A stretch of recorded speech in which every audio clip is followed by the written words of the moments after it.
ਬਿਸਮਿਲ੍ਲਾਹਿਰਰਹਿਮਾਨਿਰਰਹੀਮ। अस्सलाम वालेकुम नाजरीन। यूट्यूब चैनल सांझा साहिवाल दे प्रोग्राम विरसा दे विच मैं अज एक तारीखी कहानी लैके तुहाडी खिदमत च हाजिर होया। मैं तुहाडा होस्ट, तुहाडा भाई, तुहाडा दोस्त शफकत बघेला।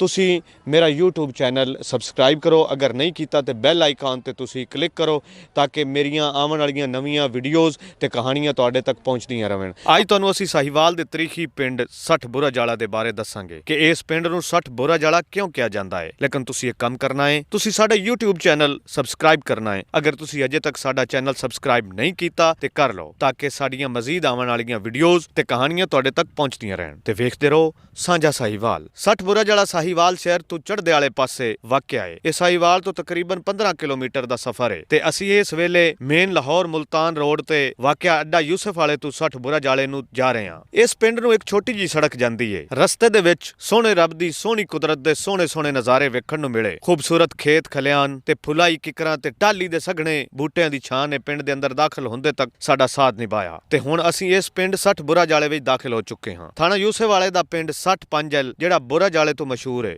बुरा जाले ਦੀ ਮਸ਼ਹੂਰੀ ਦੀ ਵਜ੍ਹਾ ਪਿੰਡ ਦੇ ਬਾਹਰ ਚੜ੍ਹਦੇ ਵਾਲੇ ਪਾਸੇ ਪੱਕੀਆਂ ਇੱਟਾਂ ਨਾਲ ਬਣਿਆ ਇੱਕ ਤਾਰੀਖੀ ਬੁਰਜ ਹੈ, ਜਿਸ ਵਜ੍ਹਾ ਤੋਂ ਇਸ ਪਿੰਡ ਨੂੰ 60 ਬੁਰਾ ਜਾਲਾ ਕਿਹਾ ਜਾਂਦਾ ਹੈ। ਇਸ ਪਿੰਡ ਵਿੱਚ ਇੱਕ ਥਾਣਾ ਵੀ ਮੌਜੂਦ ਸੀ ਜਿਹੜਾ ਥਾਣਾ ਬੁਰਾ ਜਾਲੇ ਦੇ ਨਾਂ ਤੋਂ ਮਸ਼ਹੂਰ ਸੀ। 1987 ਦੇ ਵਿੱਚ ਥਾਣੇ ਨੂੰ ਯੂਸਫ ਵਾਲਾ ਦੇ ਮੁਕਾਮ ਤੇ ਭੇਜ ਦਿੱਤਾ ਗਿਆ, ਜਿੰਦਾ ਨਾਂ ਥਾਣਾ ਯੂਸਫ ਵਾਲਾ ਰੱਖ ਦਿੱਤਾ ਗਿਆ। ਇਸ ਤਾਰੀਖੀ ਬੁਰਜ ਦੀ ਉਚਾਈ 150 ਫੁੱਟ ਸੀ, ਜਿਹੜੀ ਬਾਰਿਸ਼ਾਂ ਦੀ ਵਜ੍ਹਾ ਤੋਂ ਘਟ ਰਹਿ ਗਈ ਹੈ। ਇਸ ਤਾਰੀਖੀ ਬੁਰਜ ਦੇ ਸੀਨੇ ਵਿੱਚ ਕਈ ਕਹਾਣੀਆਂ ਛੁਪੀਆਂ ਹੋਈਆਂ ਨੇ। ਇਸ ਬੁਰਜ ਨੇ ਕਈ ਦੌਰ ਵੇਖੇ ਹੋਏ ਨੇ। ਇਲਾਕਾ ਮਕੀਨਾਂ ਦੇ ਮੁਤਾਬਿਕ ਇਹ ਬੁਰਜ ਤੁਗਲਕ ਦੌਰ ਵਿੱਚ ਸਿਕਿਉਰਿਟੀ ਵਾਸਤੇ ਤਮੀਰ ਕੀਤਾ ਗਿਆ ਸੀ, ਜਿੰਦੇ ਉੱਤੇ ਚੜ੍ਹ ਕੇ ਆਲ ਦੁਆਲੇ ਦੇ ਹਾਲਾਤ ਵਾਕਿਆਤ ਤੇ ਨਜ਼ਰ ਰੱਖੀ ਜਾਂਦੀ ਸੀ ਤੇ ਆਸੇ-ਪਾਸੇ ਹੋਣ ਵਾਲੀਆਂ ਸਰਗਰਮੀਆਂ ਦਾ ਜਾਇਜ਼ਾ ਲਿਆ ਜਾਂਦਾ ਸੀ। ਇਹ ਤਾਰੀਖੀ ਬੁਰਜ ਕਿਸੇ ਦੌਰ ਵਿੱਚ ਕਾਫੀ ਅਹਿਮੀਅਤ ਰੱਖਦਾ ਸੀ। ਪਿੰਡ ਦੇ ਵਾਸੀਆਂ ਦਾ ਕਹਿਣਾ ਹੈ बुर्ज वाला की तारीख से हम बता रहे हैं कि ये तकरीबन 1914 में गांव आबाद हुआ था।